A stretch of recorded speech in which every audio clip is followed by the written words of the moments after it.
দেখছিলাম একটা পুজো হচ্ছিল, সেখানে মন্ত্র পাঠ হচ্ছিল, মাইকের আওয়াজ যাওয়ার সাথে সাথে আমার ছেলেদেরকে আমি স্লোগান দিতে বারণ করলাম, বন্ধ করে দিয়েছিল।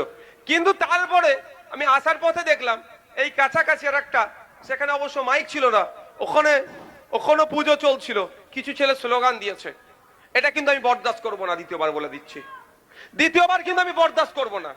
আমি নেবে কিন্তু দরকার লাগলে আমার ছেলের গালে আমি চড় মারতে মানে মেরে দেবো বলে দিচ্ছি। আমার ডাকার সাথে সাথে আমি বন্ধ করেছি, কিন্তু ওটা মাথায় রাখবে, ওটা কাজ হচ্ছে আইএসএফ এর, ওখানে যে পুজো চলছে ওটাকে প্রোটেক্ট করা। এই জন্য আইএসএফ রাজনীতির ময়দানে এসেছে, আইএসএফ এর নেতার নামে স্লোগান দেবে এই জন্য আসেনি। ধর্ম বর্ণ জাত নিয়ে খেলা চলছে, ধর্মস্থানে তো ধর্ম পালন হয়, সেটা সুষ্ঠুভাবে যদি হয় সেই জন্যই রাজনীতির ময়দানে এসেছে।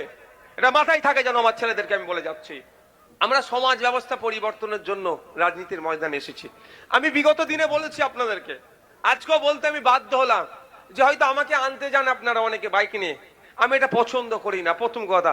দ্বিতীয় কথা হচ্ছে যাওয়ার ফলেও যারা অযথা আপনারা বাইকে হর্ন দেন কেন, অযথা হর্ন আপনারা কেন দেন, এগুলো কবে আপনারা শিখবেন?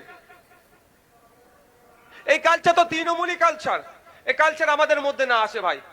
এটা কর্মী সম্মেলনে বলা দরকার, কিন্তু আমি এখানে বলতে বাধ্য হচ্ছি। আমি বারবার আপনাদের বলি, অযথা হর্ন দেওয়ার কোনো প্রয়োজন নাই। যারা রাস্তাঘাটে সাধারণ মানুষ আছে তাদের অসুবিধা হয়।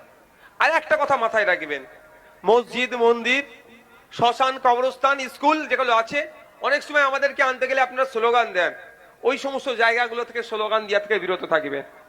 আজকে একটা জিনিস দেখলাম, এটা দ্বিতীয়বার না আমাদের যারা কর্মী সমর্থক আছে না হয়, প্রথম মাইকের আওয়াজ আমার কানে আসছিল বলে আমি সঙ্গে সঙ্গে বলে দিয়েছিলাম, কিন্তু দ্বিতীয় যেখানে পুজো হচ্ছিল সেটা তো মাইকের আওয়াজ আমার কানে আসেনি বা মাইক বাজেনি।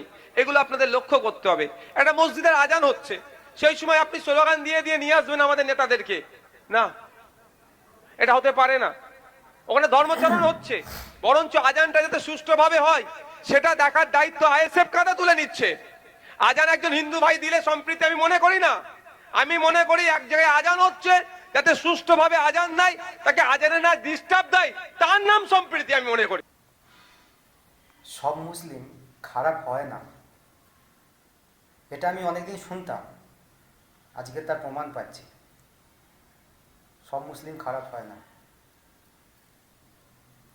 হয়তো কিছু কিছু পলিটিশিয়ানরা আছে যারা ধর্মের নামে লড়াই করায়, কিন্তু নওশাদ সিদ্দিকী ভাইয়ের কথা শুনলে সত্যি ওনাকে রেসপেক্ট দিতে ইচ্ছা করে, রেসপেক্ট সম্মান দিতে ইচ্ছা করে, যার মনে সব ধর্মের জন্য জায়গা আছে। সত্যি নওশাদ ভাই, তোমাকে অনেক অনেক ধন্যবাদ, তোমাকে প্রণাম জানাই ভাই, প্রণাম জানাই তোমাকে। আমরা হিন্দু মুসলিম মারপিট করতে চাই না, তোমরা আমাদের ধর্মকে অপমান করো সেটাও আমরা চাই না, আমরা তোমাদের ধর্মকে অপমান করি সেটাও আমরা চাই না। কিছু পলিটিশিয়ানরা আছে যারা লড়াই করায়।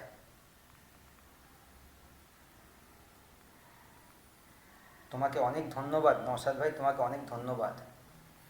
আমি মুসলিম ভাইদেরকেও বলছি, পলিটিশিয়ানদের কথা শুনে তাদের কথায় নেচে তোমরা প্লিজ হিন্দু মুসলিম মারপিট করো না।